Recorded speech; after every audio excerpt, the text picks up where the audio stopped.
Nico Hulkenberg, 239 races, finally finally gets a podium. We owe him an apology. We were making fun of him back when in the Drive to Survive days, saying like he hasn't won any races, hasn't got any podiums, and now he's got one. So who's laughing now?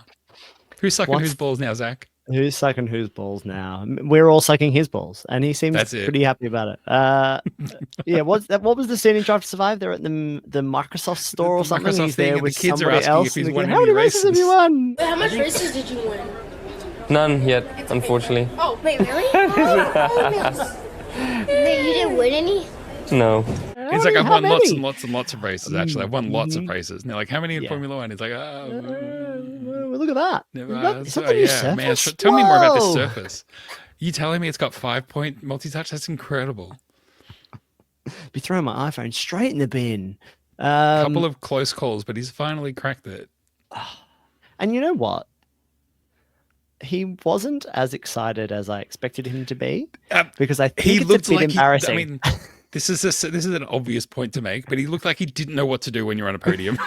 Yeah, he seems sheepish, like kind of like, Like do they I hand him want the to trophy, and he's like, "Do I cheer now? Do I hold the trophy? Do I hold it I've up?" never watched one Like, before. bro, lose your mind. You're on the fucking podium. And it's not just that; it's Sauber's, isn't it? Sauber's first podium for like 5 12 seasons or years or some 13 years or fuck something. me! Oh my god, it's so many.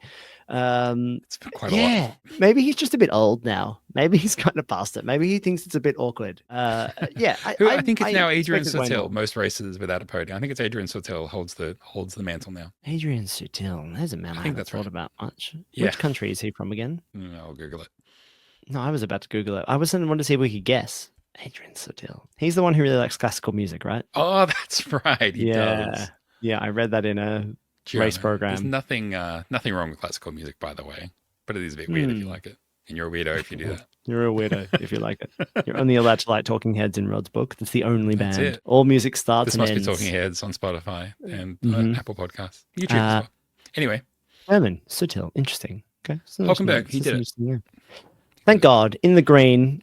I still don't like their livery. My favorite anecdote that came out this morning when I woke up, they didn't have any champagne in their garage. So Mercedes and I think Aston Martin brought them champagne because those teams prep for possibly being on the podium and celebrating good weekends, but Sauber do not. It turns out. I saw there was, I think on Ted's notebook, he was loitering around the front of the Sauber hospitality unit. A free drink, Ted. And this guy ran out of the hospitality unit with 3 huge bottles of Moët under his arms. And I was like, that guy must be a hyper VIP to run off with all the champagne. And then they're like, no, we're going to go and take the team photo. I was like, oh, that makes sense. My God, I just thought this guy was like the Grinch or something, stealing the spirit of Christmas because they need that champagne, bro.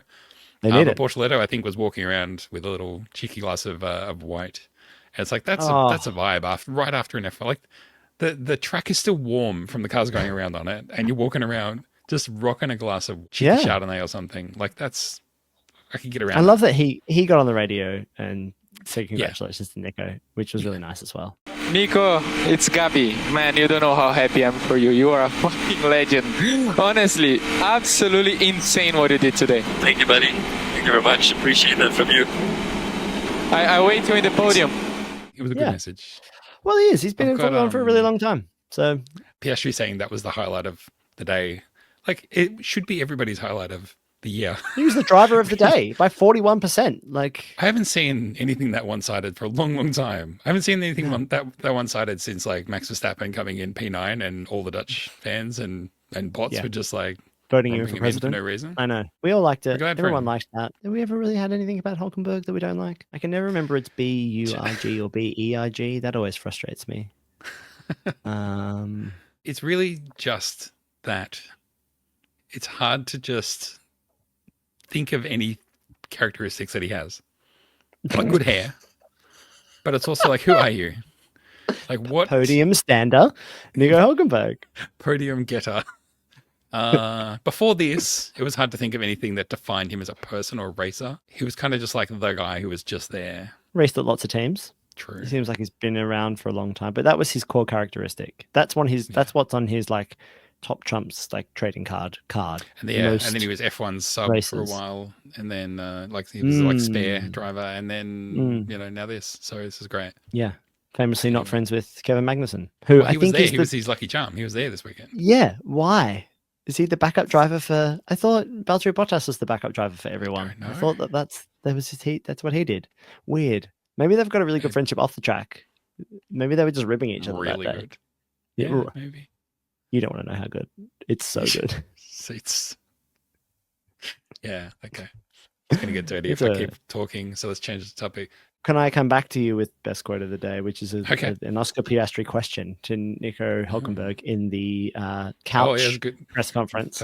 He says, "How does it feel being on the podium, but your trophy's made of Lego?" I think he said you waited 15 years to get a podium and you get a Lego trophy. You get a Lego trophy. And I think he said, "Great answer. I love it, and my daughter can play with it." Yeah, and I love Lego or something. Yeah, perfect. Like, see, this is what I mean by the fact that I think Oscar Piastri is going to be A-okay, because I think even by then he was like, all right, well, let's win the next 5 races. It is pretty funny that you got a Lego trophy. How many races have you won? How many races have you won? How many races have you won? How many races have you won? Nico, Nico, Nico, Nico, Nico, Nico, Nico. Third isn't the second loser. It's the first and the last, guys. We made it onto the fucking podium, baby. Suck my balls, mate. Oh, yeah.